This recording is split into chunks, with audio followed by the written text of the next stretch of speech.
Hi everyone. Today हम लोग discuss करेंगे साइंस का चैप्टर 11 के बारे में, जो हमारा चैप्टर का नाम है इलेक्ट्रिसिटी। ये बहुत ही इजी चैप्टर है और बहुत ही इम्पॉर्टेंट भी है बोर्ड के बनस्पत में। तो जहाँ पे हम लोग जानेंगे क्या कि इलेक्ट्रिसिटी के डिटेल्स, सारे टर्मिनोलॉजी के बारे में सीख लेंगे। तो सबसे पहले जो इलेक्ट्रिसिटी के में जो मेन जो टर्म्स ज़्यादा बार बार यूज़ होगा वो होते हैं चार्ज, है ना। तो पहले हम लोग समझेंगे कि चार्ज होता क्या है। तो पहले ये जान लो कि फिजिक्स में हम लोग चार्ज को रिप्रेजेंट करते हैं क्यू से। फिजिक्स में क्या करते हैं, चार्ज को किससे रिप्रेजेंट करते हैं, क्यू से। तो इसको हम लोग क्या डिफाइन करेंगे कि चार्ज क्या होता है।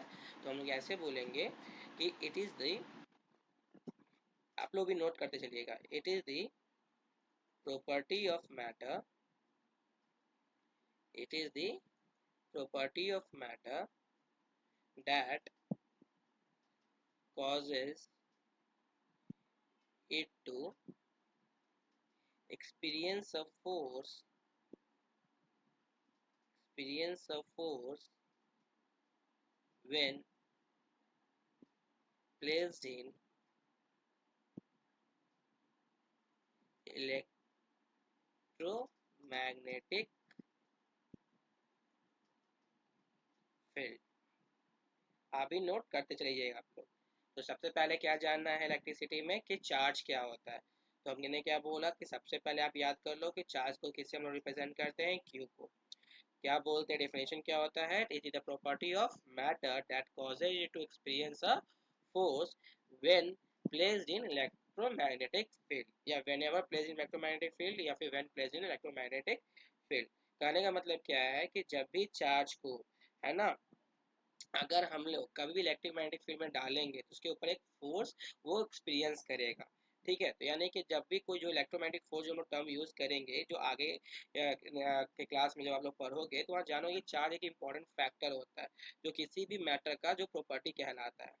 ठीक है, तो अब हम लोग इसके बारे में आगे चल के जानेंगे क्या कि चार्ज अगर ज़्यादा है तो हम लोग है ना पढ़ते थे कि हाँ चार्ज के दो टाइप होते हैं, पॉजिटिव चार्ज और नेगेटिव चार्ज। तो वो डिपेंड करते हैं, आपके जान रहे हो कि बेसिकली कोई भी एटम है ना, तो एटम के अंदर जो सब एटॉमिक पार्टिकल्स कहलाता है वो होता है इलेक्ट्रॉन, प्रोटॉन और न्यूट्रॉन। अगर आपका इलेक्ट्रॉन आपका ज़्यादा हो गया तो वो हम लोग कहते हैं कि नेगेटिव चार्ज है। अगर आपका प्रोटॉन है जो कम हो जाते हैं ना, जो प्रोटॉन होते हैं जनरली, तो वो क्या हो जाएंगे, आपका वो पॉजिटिव चार्ज कहलाता है। अगर कोई चार्ज नहीं है किसी भी एटम पे तो लोग क्या बोलते हैं कि वो क्या है, एक आपका कम्प्लीटली, है ना, न्यूट्रल बॉडी है। और जनरली जितने भी नंबर ऑफ प्रोटॉन होते हैं उतने ही नंबर ऑफ इलेक्ट्रॉन होते हैं। ठीक है, ये बस एक नॉलेज पॉइंट ऑफ व्यू से आपको मैंने बता रहा था। मगर एग्जाम में बेसिकली अगर आपसे पूछे कि चार्ज का क्या डेफिनेशन होगा तो आप लोग बोलोगे क्या कि it is the property of matter that cause it experience of force when present in electromagnetic field. तो अब यहाँ पे अगर थोड़ा तोड़ के अगर समझाते हैं कि भाई अगर पूछा कि भाई ये मैटर क्या होता है ना, तो ये थोड़ा आप ना मतलब ये केमिस्ट्री में भी आप पढ़ रखे हो कि मैटर होता क्या है। तो हम लोग बोलते हैं क्या कि anything, anything that occupy that occupy space and have mass, occupy space and have mass and offer resistance, offer resistance is called matter, is called matter। कहने का मतलब क्या हुआ कि हाँ, कि जो भी, है ना, जितने भी कोई भी चीजें हैं जो भी स्पेस ऑक्युपाई करता है, उसका कोई मास होता हो और अगर वो रेजिस्टेंस ऑफर कर रहा हो तो उसे हम लोग क्या कहेंगे, उसे हम लोग मैटर बोलते हैं।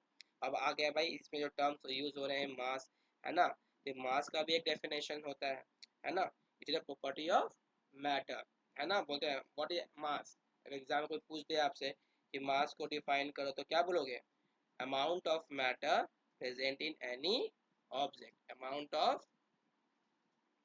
matter present in any object is called mass of that object, is called mass of that object, mass of that object। तो मैं थोड़ा तोड़ तोड़ कर उसको ये समझा दिया कि पहले भाई चार्ज क्या होता है। तो चार्ज एक क्या है, प्रॉपर्टी ऑफ मैटर है। भाई मैटर क्या होता है कि जो भी चीज अगर वो स्पेस ऑक्यूपाई करता है, मास, उसका अगर मास है ना, अगर वो रेजिस्टेंस ऑफर करता है तो उसे हम लोग मैटर बोलते हैं। भाई मास क्या होता है, तो ये क्या है, किसी भी ऑब्जेक्ट में कितना मैटर प्रेजेंट है उसको हम लोग उसके मास से रिप्रेजेंट करते हैं। तो ये बस ये नॉलेज के लिए आपको मैंने ये बताया कि मैटर और मास के बारे में, है ना, जो आप लोग क्लास 9th में ही आप लोग पढ़े होंगे, है ना। तो बेसिकली मैंने चार्ज के बारे में आपको समझाया कि चार्ज क्या होता है, एक प्रॉपर्टी ऑफ मैटर। बार बार मैं इसे रिपीट कर रहा हूँ, ठीक है। इसे मैं इसका यूज क्या है, तो आपको जो सेकंड जो हम लोग पढ़ेंगे, जो हम लोग बोलते हैं, है ना, वो हमारा जो है वो है इलेक्ट्रिक करंट। क्या है, इलेक्ट्रिक करंट। तो अब इलेक्ट्रिक करंट क्या बोलते हैं, क्या बोलते हैं, क्या कि rate of flow of charge, rate of flow of charge on a conductor, on a conductor, ऐसे आप बोल सकते हो। Rate of flow of charge on a conductor is called electric current, is called electric current. Okay, तो electric current को किससे हम represent करते हैं, सिंबल क्या होता है, तो वो आई होता है। इसे कैसे हम लोग बोलते हैं, तो I is defined as Q upon T. अब एक चीज याद रखिएगा, फिजिक्स में जब भी आपको रेट दिखाई दे, इसका मतलब होता है with respect to time. Rate का मतलब क्या होता है, विथ रिस्पेक्ट टू टाइम, है ना। तो क्या बोल दिया गया, फ्लो ऑफ चार्ज को क्यू से रिप्रेजेंट कर दिए, रेट का मतलब with upon T, by means by upon T. तो आई का डिफिनेशन क्या हो जाएगा आपका, कि rate of flow of charge क्या हो जाएगा, है ना, क्यू अपॉन टी, जो कि आपको इलेक्ट्रिक करंट कहलाता है। ओके, इसका जो एसआई यूनिट होता है, इसको मेजरमेंट करते हैं, तो इसको हम लोग मेजर करते हैं एम्पियर में। तो क्या बोलेंगे, it's SI unit is ampere, it's SI unit is ampere. और यहाँ पे क्या बोलेंगे, इसका एसआई यूनिट क्या होता है, तो बोलेंगे coulomb, it's SI unit is coulomb. तो हम लोगों ने अभी इस वीडियो में दो चीज के बारे में जाना, कि चार्ज क्या होता है और करंट क्या होता है। तो चार्ज क्या बोलेंगे, कि प्रॉपर्टी ऑफ मैटर है, कि जब भी इसको डालेंगे तो एक फोर्स एक्सपीरियंस करेगा, है ना। ये जो भी कहाँ डालेंगे, इलेक्ट्रिक मैग्नेटिक फील्ड में, तो इसे फोर्स एक्सपीरियंस होगा, और उस फोर्स को हम लोग क्या बोलते हैं, इलेक्ट्रोमैग्नेटिक फोर्स बोलते हैं। और ये इसका जो ऐसा यूनिट होता है उसे हम लोग कुलम बोलते हैं। जैसे कि कितना चार्ज है, तो बोलेंगे 1 कुलम, 2 कुलम, है ना।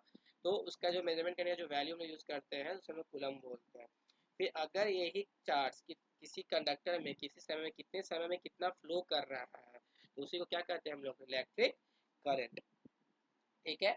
तो यहाँ पे जब एक मैं नॉलेज के लिए बस बता देता हूँ, जैसे कि बेसिकली चार्ज को दो भाग में बांट के समझाया गया था, कि अगर आपको जब चार्ज रेस्ट में है ना, तो उसे हम लोग बोलते हैं इलेक्ट्रोस्टैट। और जब चार्ज अगर आपका मोशन में है तो उसे हम लोग बोलते हैं इलेक्ट्रिक करंट। तो जो इलेक्ट्रोस्टैट का जो पोर्शन है वो हम लोग पढ़ेंगे क्लास 12th में, है ना। तो हम लोग जो भी पढ़ना है, बस वो पढ़ना है कि जब कोई चार्ज मोशन में है, फ्लो कर रहा है, तो उसको क्या कहेंगे, तो उसे हम लोग बोलते हैं इलेक्ट्रिक करंट, जिसका एसआई यूनिट क्या होता है, एम्पियर। ठीक है, इसका फॉर्मूला क्या हो जाएगा आपका, I equals to Q upon T. ठीक है, बाकी हम लोग फिर नेक्स्ट क्लास में हम लोग